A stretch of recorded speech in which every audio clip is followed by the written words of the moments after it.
You found yourself on another edition of Let 'Em Know Kings United, and on today's episode, it was a disgraceful night for the Kings and the Bulls as Tobias Harris drops 37 on the Sacramento Kings as the Philadelphia 76ers clap Sacramento without Joel Embiid, and the Ring of Honor ceremony for the Chicago Bulls was ruined by the fans booing Jerry Krause. And oh, by the way, the Golden State Warriors dominated in the second half, and the Warriors collapsed the Bulls in the second half. We got a lot to break down on this disgraceful night right here on Let 'Em Know Kings United.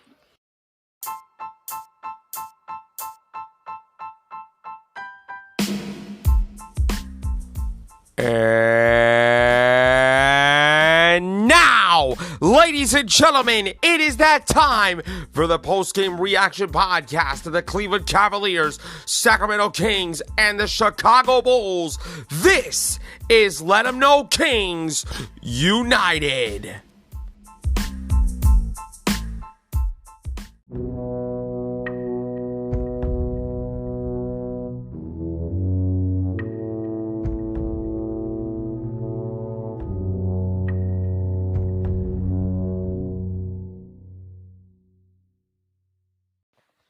Let 'em know, Nation. You already know what time it is. Welcome to another edition of Let 'Em Know Kings United, your Cleveland Cavaliers, Sacramento Kings, and Chicago Bulls post-game reaction podcast. And I am your host, Skylar Weisberg. Thank you so much for tuning in to today's program, and you can find Let 'Em Know Kings United, which is 100% completely free and available on Amazon Music, Google Podcast, iHeartRadio, Spotify, Radio Public, Pandora, or wherever else you want to listen to this show. Give the show a follow on those platforms. If you can, please turn on your notifications so you know about the next episode. Please rate, spread the word out to your friends, and give Let 'Em Know Kings United a 5-star review on whatever podcast platform you want to listen to this on. It is a great way to support the podcast, and I appreciate every single one of you for tuning in. And I'm going to give you a little bit of a warning, not in this first segment when I talk about the Sacramento Kings unfortunately losing for the 10th consecutive time over the Philadelphia 76ers. I am not that worried and not concerned about that. What I am going to be going off on is the Chicago Bulls and the absolute disgrace that the fans did last night at the United Center. But I'm going to save all my energy for that, and just a little bit of a warning, I'm going to go off. There's going to be a very passionate rant, so that's a little bit of a heads up, but that's for the Chicago Bulls segment. In this game between the Sacramento Kings and the Philadelphia 76ers, which was a national TV game, by the way, it was on ESPN, the Philadelphia 76ers had no Joel Embiid. The problem is the Philadelphia 76ers had other guys step up, especially Tobias Harris, who dropped 37 points last night, and Tyrese Maxey added 21 points. And like I said earlier in the beginning of the show, it was the 10th straight win for the Philadelphia 76ers over the Sacramento Kings going back to 2019. Tobias Harris, the longtime Philadelphia 76er, former Detroit Piston, scored 14 points in the first period, his most in any quarter this season, and he never slowed down. It was the most points he scored in a regular season game in 6 seasons with the 76ers, and his most since setting a career high with 39 for the LA Clippers in December 2018 against the Portland Trail Blazers. Tobias Harris said, "I wish it was a closer game because then I probably would have gotten to 40 points. For me personally, having big games like that are important, confidence-wise, game-wise, and preparation." Harris was also tasked defending Domantas Sabonis, and he turned in a spirited defensive effort, limiting the Sacramento big man to 14 points. Nick Nurse said about Tobias Harris, he had 23 at the half, and he was puffing pretty hard. He was taking a lot of shots from Sabonis. He was playing hard at both ends, which was good for him to withstand it. But at halftime, I told him, forget about the first half, and got revved up to do it again. I thought he did a decent job. You know, I got to give the Philadelphia 76ers some credit here because they're without Joel Embiid, who was dealing with a tender knee, and coming into this game, The Philadelphia 76ers were 2-7 without Joel Embiid this season. My first thought was, oh, this is going to be huge. This is going to be a breakout game for Tomas. He is on a tear. He's Mr. Triple-Double. He's a walking double-double, who, by the way, Domantas Sabonis, he had a double-double tonight, but he absolutely struggled. I thought Domantas Sabonis was going to get the better of Paul Reed. Absolutely not. Joel Embiid missed his third straight game with left knee soreness, as well as rotation forwards Kelly Oubre Jr. with a sore big toe, Robert Covington with left knee soreness. The 76ers needed contributions from other parts of their lineup, and they delivered. They absolutely delivered on that. They got it from Nicholas Batum, who scored 14 points. Filling in for Embiid at center, which was Paul Reed. He had 8 points and 7 rebounds. And Mo Bamba, and no, I'm not talking about the song. He had 11 points and 4 blocks, and they were also productive. Tyrese Maxey said, I kept talking about it. When Joel goes out, those guys have got to step up. Joel protects a lot of us and cleans up the rim, and those guys did the same thing tonight. The Philadelphia 76ers are a well-coached team. Nick Nurse, you are in the candidacy for one of my Coaches of the Year candidates. You really prepared for this game against the Sacramento Kings better than Mike Brown. I got to give the kudos to the Philadelphia 76ers on that. As for the Sacramento Kings, I never thought I would say this, but we are in an identity crisis. Last year, we had the number one offense in the NBA. Last year, we had an offense that runs teams like the Philadelphia 76ers right out of the gym.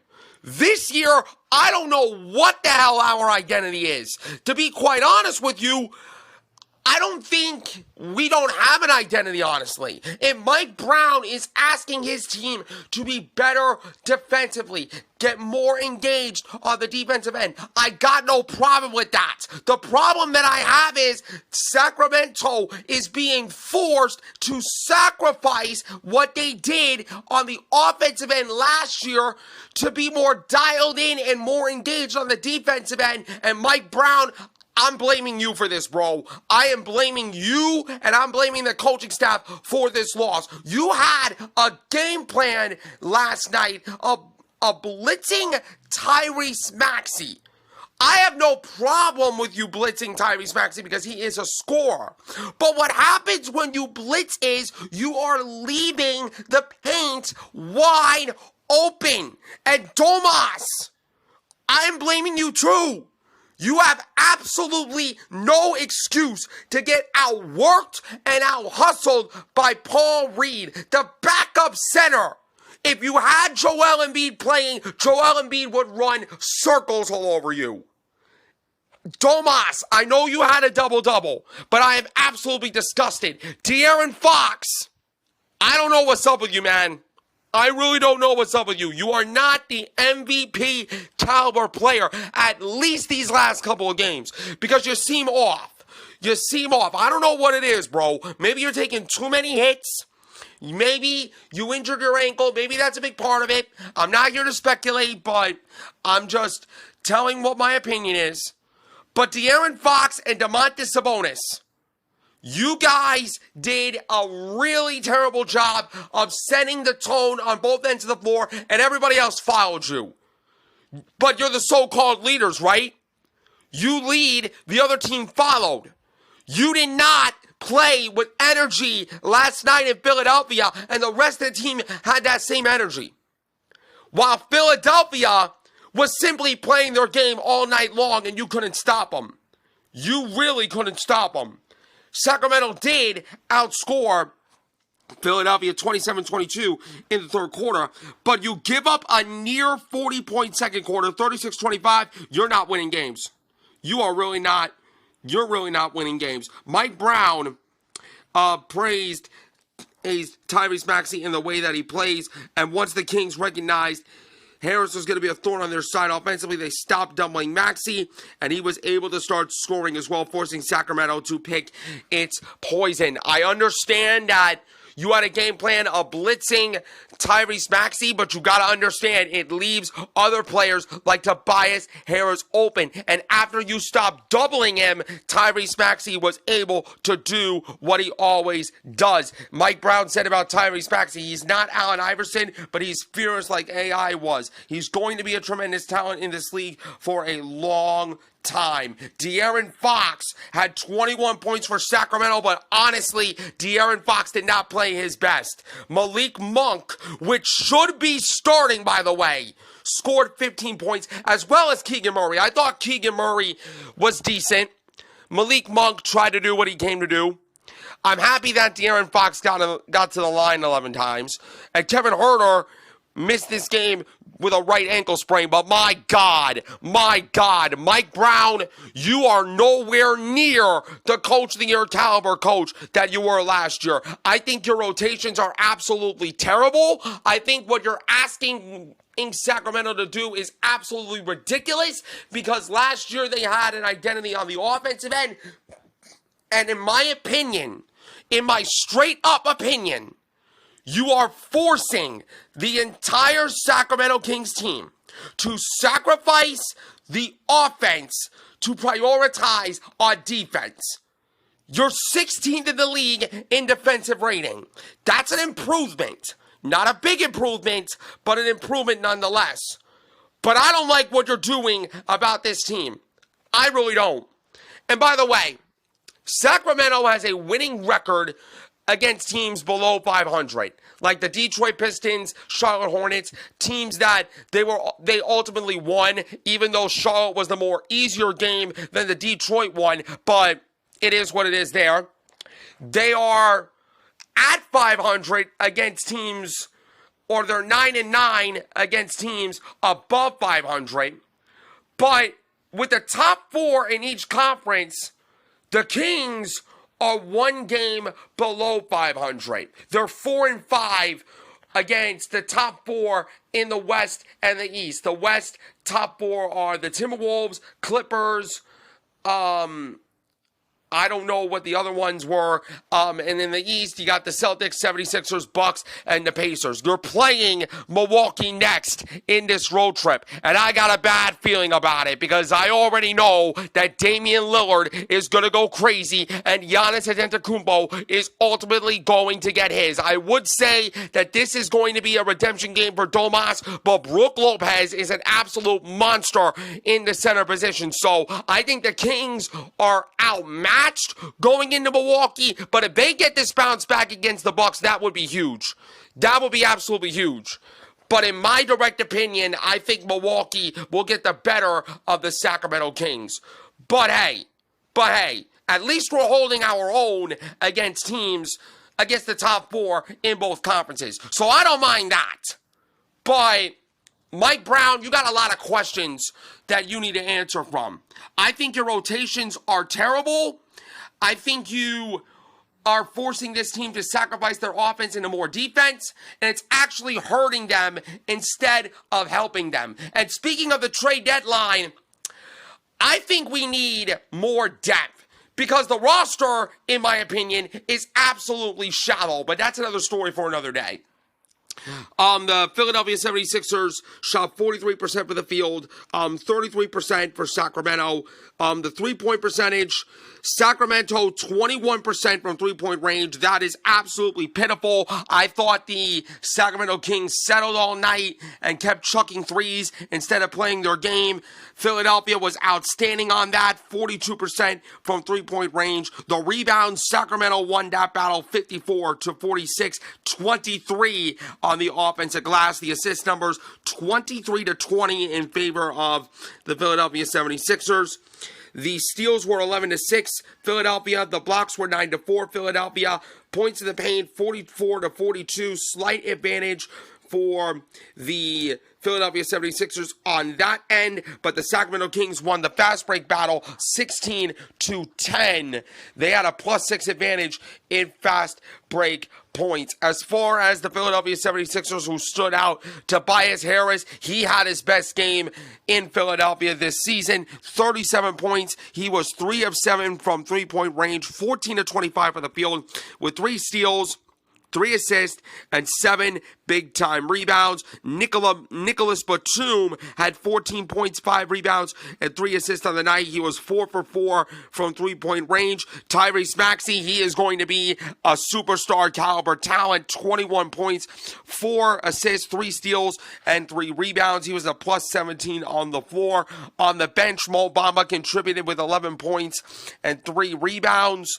Melton had 6 points, 4 rebounds, and 3 assists. As for the Sacramento Kings, Domas, another double-double, but he really struggled. He was a plus-minus, a minus 20, but he had 14 points and 12 rebounds and 5 assists, so he kind of held his own, but he got outworked. De'Aaron Fox, I don't know what's going on with him. I think De'Aaron Fox needs a rest. I honestly think he needs a rest. 21 points, 5 rebounds, 4 assists, and a steal. He was 5 of 15 for the field. He was 9 for 11 for the free throw line, which I absolutely love to see. He got to the free throw line more times than he did not.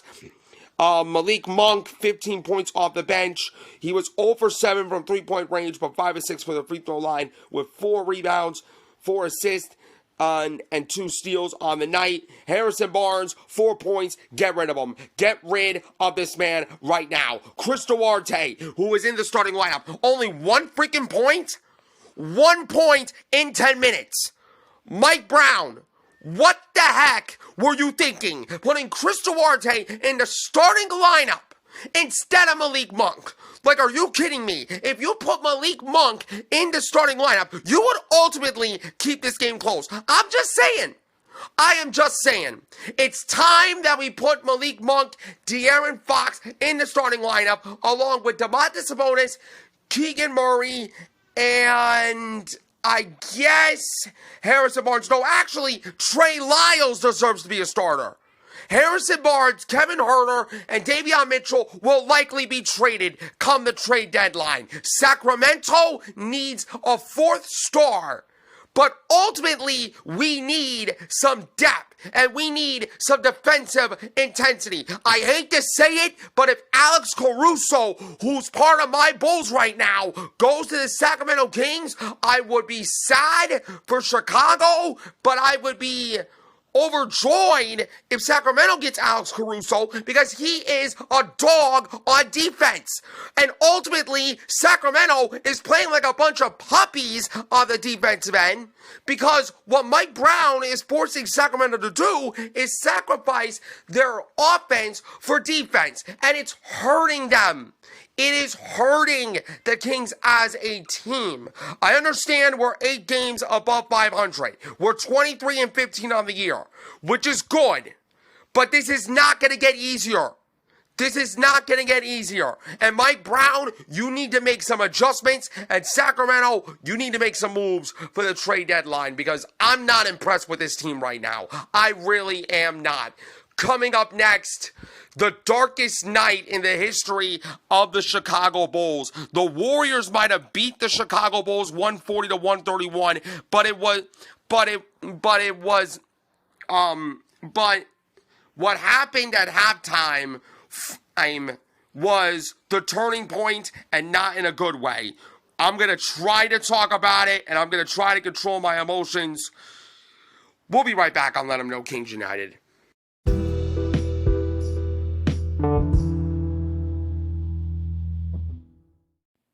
We're back on Let 'Em Know Kings United.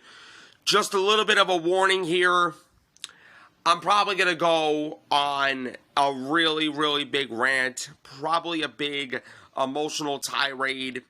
But I'm going to briefly talk about this game and then go in depth about what happened at halftime. Because what happened during halftime really made me sick.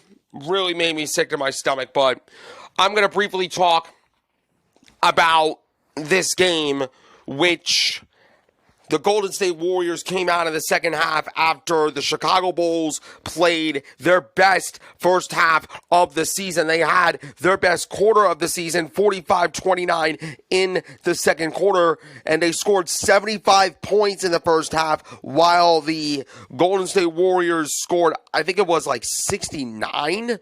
68, somewhere in that range. So for the most part, in the first half, it was a really, really competitive game. I thought both teams played their style in the first half, but in the second half, Golden State clearly adjusted. They scored 48 points. They nearly dropped a 50 bag in the third quarter, 48-20.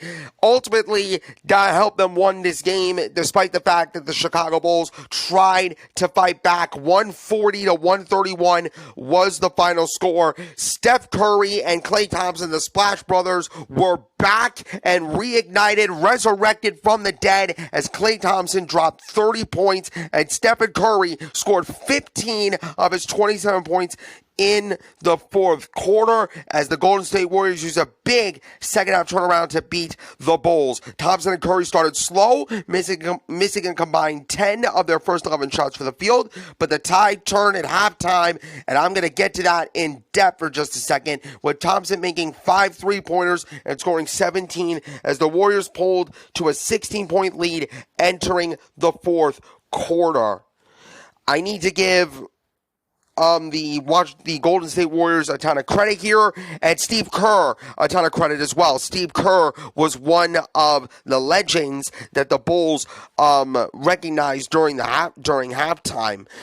Steph Curry said it was nice to win the game like that, where I know individually I can shoot the ball better, but we won the game collectively. We have a standard that we want to live up to for ourselves. The disappointment is, you can play better. It doesn't mean we're going to win every game, but you just want to play better, and I think we did that tonight. And I think the Golden State Warriors did a really, really good job making big-time adjustments, especially at halftime. I believe there was one particular point where the Golden State Warriors played a 3-2 or a 2-3 matchup zone, like Stacey King talked about in his broadcast.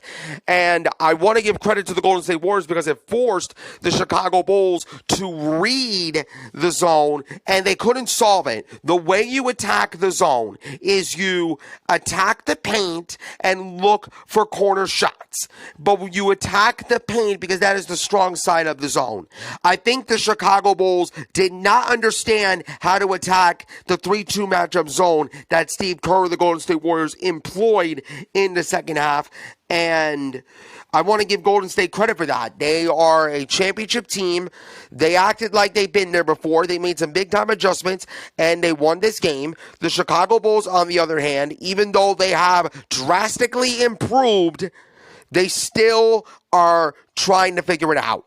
They are likely still going to make some moves in the trade deadline, more specifically Zach LaVine, but I think for me, it's time to get rid of DeMar DeRozan as well. I think it's time that we get rid of ISO DeMar because he was absolutely selfish, despite the fact that he dropped 39 points. He had a really good game, but I still think he is one of the most selfish players in the history of the Bulls, in my opinion. It's time to let Kobe White run this team. It's time for the Bulls to play through Kobe White, and even though Kobe White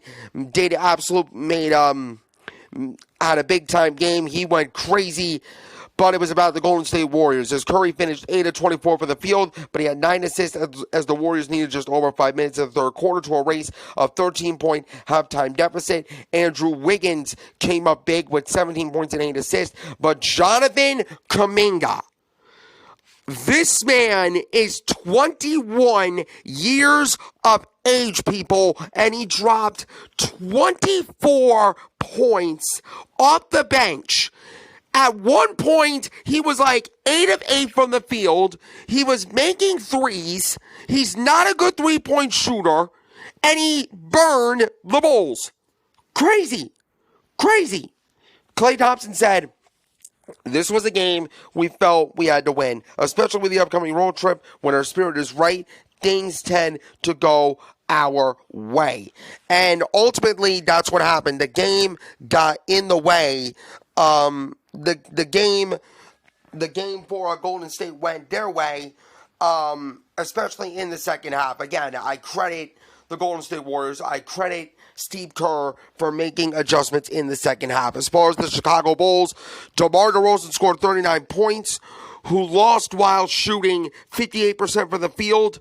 The Bulls lost by shooting 58% for the field. Only one team gives the ball away less often than the Bulls on average. Yet the Warriors won the turnover battle 12-3. Zach LaVine scored 25 points with 8 rebounds and 7 assists in the first game the Bulls have lost since he returned from injury. Kobe White scored 21 of his 25 points in the first half, including a 29-foot three with 1 second remaining to send the Bulls in the halftime lead, the highest scoring half of the season. But when Kobe White got the 4th foul, which was absolutely controversial because he got called for the foul, he was running away from the referees, and then the refs teed him up. I mean, that is just unbelievable. You cannot call a technical foul on a guy that was simply running away. That is just, excuse me, that is just inexcusable. DeRozan said they did a great job adjusting, coming out, changing up the game plan. You can never count them out, no matter how big of a lead we have. And I think Chicago learned that lesson the hard way tonight. The Warriors played without 4 of its regulars, with Moses Moody expected to miss the entire 4-game road trip with a left calf strain. Chris Paul was out with a left hand fracture. GP2, Gary Payton II, is recovering from a left hamstring strain, and Draymond Green is still ramping up condition after his suspension. Klay Thompson said, "I cannot wait until Draymond is back. We're not the Warriors without him. Hopefully within these next couple of games, maybe Memphis or Utah will be great. I think he makes the biggest impact for us defensively.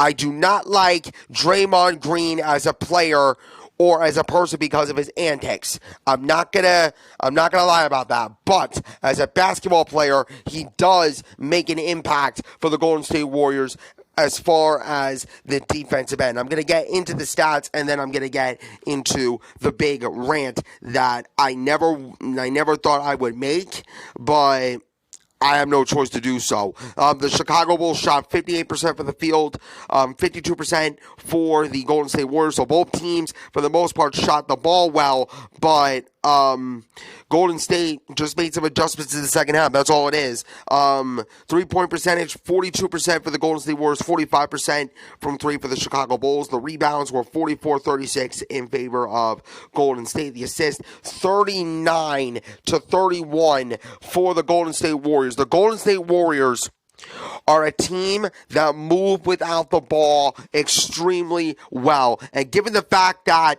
the Golden State Warriors were coming into this game after being absolutely embarrassed against the New Orleans Pelicans, I thought the Golden State Warriors did a really great job of bouncing back against the Chicago Bulls. The steals were 7-1 in favor of Golden State. The blocks were 4-3 Golden State. The turnovers, 12 total turnovers for the Chicago Bulls compared to only 5 for the Golden State Warriors. The Golden State Warriors are a much more disciplined team than the Bulls, and it completely showed. The fast break points were 19-12. The Bulls won the points in the paint 54-40, but the second chance points really killed the the Chicago Bulls, and the bench points really killed the Chicago Bulls, considering the fact that Golden State has one of the more deeper benches in the entire league. Klay Thompson dropped a 30-piece. He was 7-15 from 3, 6 rebounds, 6 assists, 1 steal, 1 block. Steph Curry, he's Stephen Curry. I mean, that's all I can say. I mean, I knew that Steph Curry and Klay Thompson were going to get theirs one way or another. He finished with 27 points, 5 rebounds. He was 6-15 from 3, with 9 assists and a steal. Andrew Wiggins, 7 points, 8 assists, 5 rebounds, a steal, and a block. Kevon Looney, 9 points, 5 rebounds, and assists for him. Dario Saric, he made a really big impact, especially from 3-point range. 12 points. He was 2 for 3 from long distance with 7 rebounds, 6 assists, and 2 steals. Trace Jackson Davis, he is the steal of the draft. I don't understand why the Washington Wizards traded him to Golden State. I think Golden State got the steal of the draft, people. He finished with 13 points, 7 rebounds, 2 assists, a steal, and a block. Jonathan Kuminga. I have to give Jonathan Kuminga a whole lot of credit here. A whole lot of credit, because the other day, Steve Kerr said about Jonathan Kuminga, I don't know if he's going to fit. I don't know if he's the right guy for the Warriors rotation. Jonathan Kuminga said, that's how you feel, coach? That's how you feel? All right. I might as well respond. He dropped 24 points, 9 of 12 for the field, 4 for 4 from three-point range, with 5 rebounds, assists, a steal, and a plus-minus, a +6. Clearly, that is his best game that Jonathan Kuminga has played this season. And clearly, Steve Kerr was like, you know what? I might be wrong about Jonathan Kuminga, at least for last night. Could he do it consistently? I'm not that really sure. But that night, Jonathan Kuminga absolutely delivered. But as much as I want to talk about the fact that the Golden State Warriors won this game, and again, I want to give credit to the Golden State Warriors for winning the game over the Chicago Bulls. I want to give credit to Steve Kerr, because he outcoached Billy Donovan this game, especially in the second half. It was what happened at halftime that got me really mad. And ultimately, I think what happened at halftime really changed the course of this game. The Bulls recognized 13 franchise luminaries, as well as the entirety of the 95-96 championship team during a Ring of Honor ceremony at halftime, which, I need to be completely honest with you, it was poorly executed from the jump, because you didn't have 3 guys that played a really big role in the 95-96 Bulls championship team. You did not have Dennis Rodman. You did not have Scottie Pippen, and you did not have the greatest basketball player on God's green earth, Michael Jordan, in there. Now, Pippen and Jordan, they might have some drama outside of basketball, which I'm not going to talk about because this is not a drama-related show. Dennis Rodman was absolutely choked up, and he couldn't make it, but I didn't know what the issue was with those 3, but that's neither here nor there. But the ceremony was absolutely marred by the fans at the United Center. Give me a minute here. I'm trying to control myself here. The fans at the United Center last night were booing former general manager Jerry Krause. Now, for those of you that watched the documentary The Last Dance, if you didn't watch the documentary, I encourage you guys to watch it on ESPN Plus whenever you get the chance. Jerry Krause, after the 6th championship win that the Bulls had, he broke up the entirety dynasty era. They could have done it, right? They could have went for 7, but they knew they were at the end of the road. I don't like what Jerry Krause did.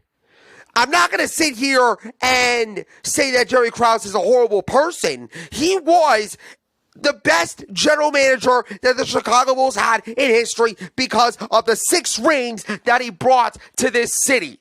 He brought to the Chicago Bulls. And for the fans, not all of them, but for some idiotic fans that booed Jerry Krause, you had his wife, his widow, in the United Center, in center court, accepting the Ring of Honor on behalf of Jerry Krause, who died, I believe, 7 years ago. You had the widow of Jerry Krause breaking down in tears as she heard the, I would say, 25% of the United Center crowd that don't know crap about the history of the Chicago Bulls, that don't know crap about the 6 wins or the 6 rings that Jerry Krause, Michael Jordan, Scottie Pippen, and the entirety of the dynasty era, and Phil Jackson, who got an absolute roar of a round of applause. Why couldn't we do that to Jerry Krause? Huh? Why couldn't we just be decent humans and honor the man that brought you 6 championships? No wonder why the Chicago Bulls have not been a household name in recent years. This fan base last night was absolutely pathetic. And I'm not saying every single Chicago Bulls fan is an absolute disgrace. I'm talking about the fans that had the gall, had the nerve, had the audacity to boo Jerry Krause in front of his widow, and you made Thelma cry in tears. On behalf of the entirety of Bulls Nation, to Thelma, I am sorry. I am sorry for the way that the Chicago Bulls fans acted. I am sorry for the fact that the Chicago Bulls fan base did not deserve to have a Ring of Honor ceremony after last night. And ultimately, we did not deserve to win this game. And I want to give credit to the Golden State Warriors on this, because ultimately they gave the fan base and they gave the fans who booed exactly what we deserved. We did not deserve to win this game. We clearly didn't. Honestly, I'm happy that we lost. Because if we won, that says that the fans who booed Jerry Krause, the fans who made Thelma cry, got rewarded. I am ashamed to be part of Bulls Nation after what happened last night. And Steve Kerr, in his press conference after the game, he said that he didn't know that the fans were booing because he was in the locker room. But he said that he heard about it during his press conference, his post-game presser, and he called it absolutely shameful, and he felt absolutely bad for Thelma and the Krause family. And honestly, I am too. And this Ring of Honor ceremony was supposed to be special for me, because as a new member of Bulls Nation, I wanted to learn and I wanted to pay homage and pay respect to the Chicago Bulls that paved the way. People like Artis Gilmore, people like Jerry Sloan, people like Bob Love, people like Tony Kukoc, Luke Longley, Steve Kerr, Ron Harper, Horace Grant, Bill Cartwright, those guys that paved the way for the Chicago Bulls of today. And for the fans that acted, the fans that decided to boo Jerry Krause in front of his widow and made her cry in tears. There's a scripture in the Bible that says there is a time and there is a season for everything. You guys, as a fan base, chose the wrong time to boo a general manager. And I don't care how you feel about him. I really don't care. This was supposed to be a milestone night for the Chicago Bulls. This was supposed to be a night where the Bulls legends that were supposed to be honored, were supposed to be respected, supposed to be admired. The Chicago Bulls last night did not host a Ring of Honor. They hosted a Ring of Dishonor, and I am blaming the fans that decided they chose to boo Jerry Krause last night. They chose to make the widow of Jerry Krause cry. I am sorry, Thelma. I am sorry for the way we acted. And as far as me, I will say this. I respect Jerry Krause for everything that he did to this franchise. I respect Jerry. I respect Phil Jackson. I respect Scottie Pippen, Michael Jordan, Steve Kerr, Luke Longley, Tony Kukoc, the entire team.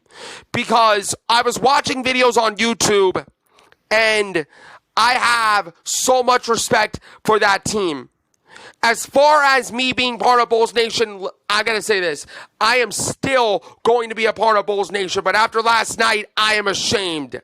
I am absolutely ashamed. I am absolutely embarrassed. I was even embarrassed putting on my Bulls jacket today because of what happened last night. I am disgusted by the way that the United Center crowd acted. And again, give credit to the Golden State Warriors. Because the Golden State Warriors not only adjusted, not only won the game, but in my view, they ultimately gave the United Center fan base exactly what they deserved. If they honored Jerry Krause the right way, then maybe this outcome wouldn't happen. But because the fan base decided to ruin a special night for the Chicago Bulls, this, in my opinion, is the darkest day in the history of the Bulls franchise, and it's not a ring of honor. It is a ring of absolute dishonor. For those that booed, I hope you're banned from the United Center altogether. You should be ashamed of yourself. Ashamed of yourself. I am disgusted. I am ashamed to be a Bulls fan. I am ashamed that I am a part of Bulls Nation because of what happened last night.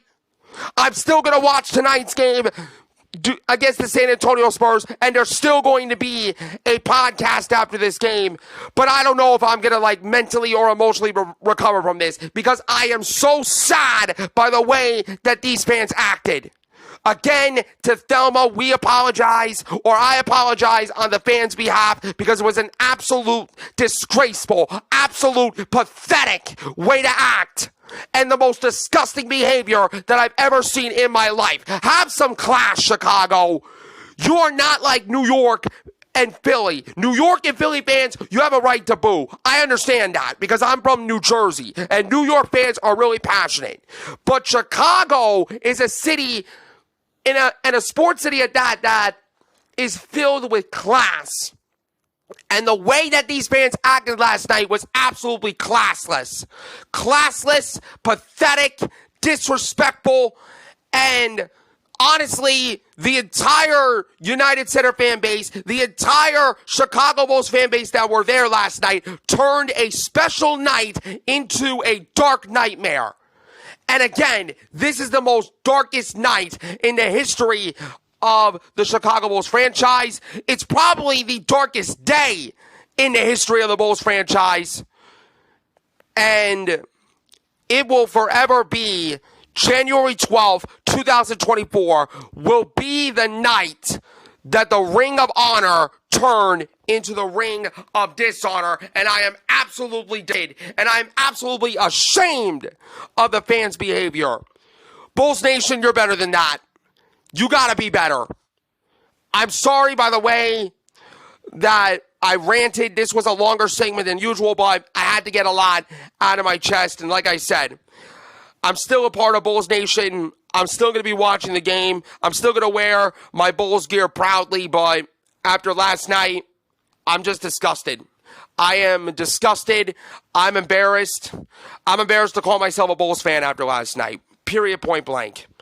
That's going to do it for today's edition of Let 'Em Know Kings United. Sorry for the long rant, but I had a lot to get off my chest. You can find this show on Amazon Music, Google Podcasts, iHeartRadio, Spotify, Radio Public, Pandora, or wherever you want to listen to this show.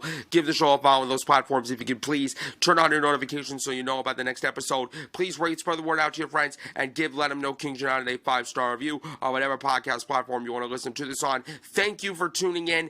I'm your host, Scarlett Weisberg. I will see you right back here for another episode of Let 'Em Know Kings United. And Bulls fans, you're better than that. That's all I'm saying.